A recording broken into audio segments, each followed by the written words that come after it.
Local adjustments can be used to work non-destructively on specific areas of the image. Masks can be brushed on and erased with varying size, hardness, opacity, and flow. It is also possible to draw gradient masks, automated masks, and create masks from color selections. Local adjustments are created in the Local Adjustments tool tab.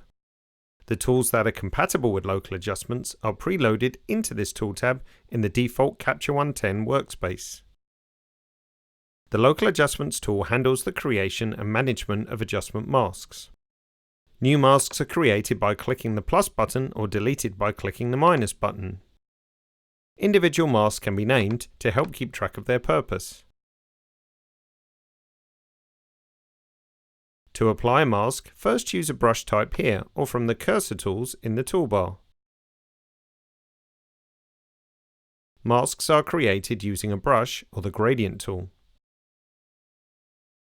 To apply a mask with the brush, first choose the parameters from the menu here, or by right or control clicking in the viewer. The hardness sets the feathering of the brush. The inner circle indicates where the brush will be at full effect. The outer circle indicates where the mask will have feathered to 0.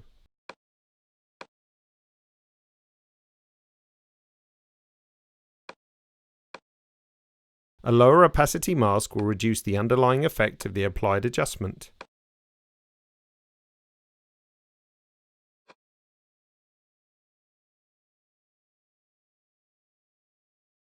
Flow sets the amount of masking applied every time the brush is moved, so reducing flow to 10% means that by moving the brush back and forth, the mask will build up in increments of 10% to the maximum allowed opacity.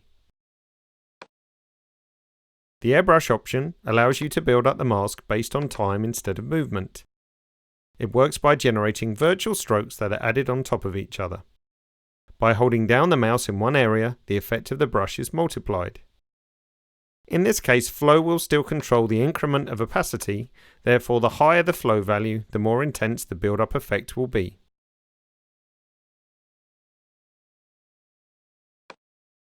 Using these sliders to control the mask application makes it very suitable for selectively lightening or darkening parts of an image, otherwise known as dodging and burning.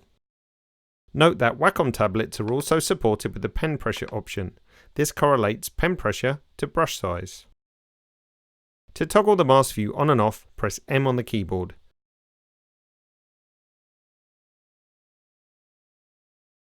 In the following example, a combination of local adjustments are used for correction and adding impact. The advantage of performing this operation in Capture One is that full raw data is used and the file size remains the same.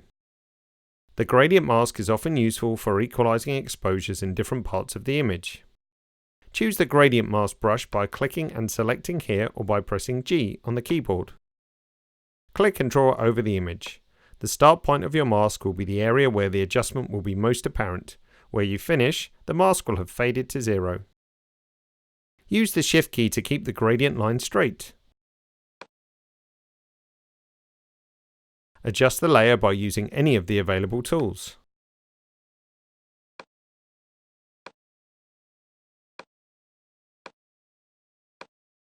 The next layer will concentrate on the middle ground rocks to add some clarity and structure.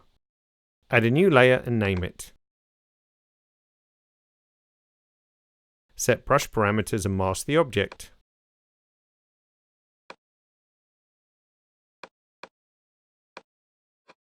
If you are masking larger objects, it can be quicker to only mask the outline and use the Fill Mask command.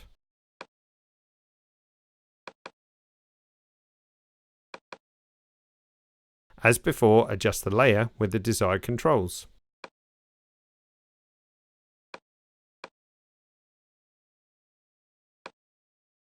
To quickly and effectively dodge and burn as described earlier, it makes sense to use opacity and flow controls. To selectively darken areas of an image, first create a new layer and adjust the exposure and other tools if necessary.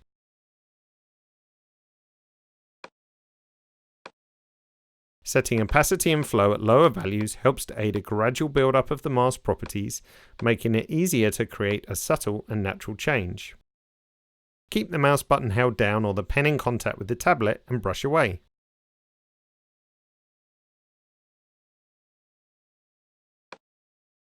the erase brush can be used if needed.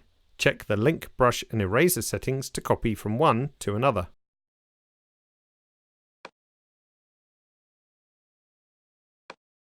Preview the effect of each layer by unchecking and checking the box. Masks can also be inverted and copied from one layer to another.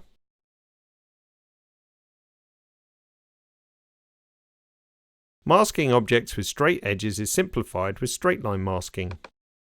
Holding the Shift key between mask applications will simply draw a straight line from point to point.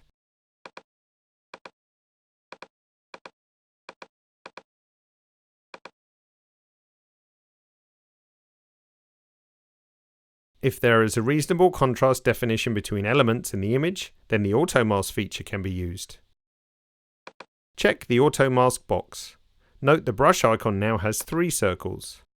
The inner circle represents the sample area.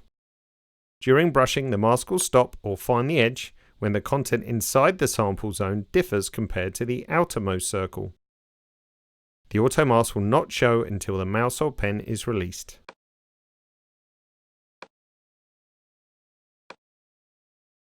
If necessary, the Auto Mask can then be edited in exactly the same way as a manual mask by using the Draw and Erase brushes.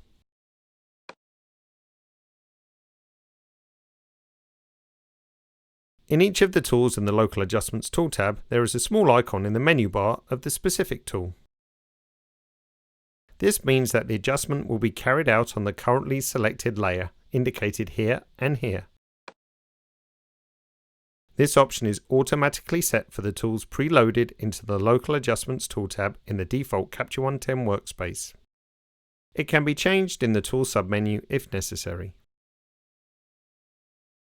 This conveniently means that any other tool in any other tool tab will by default only adjust the background layer. Masks can also be created automatically from color selections. Watch the tutorial using the color editor for more information. Clone and heal layers are also part of Local Adjustments, but are covered separately in the tutorial, Repairing and Spotting Images.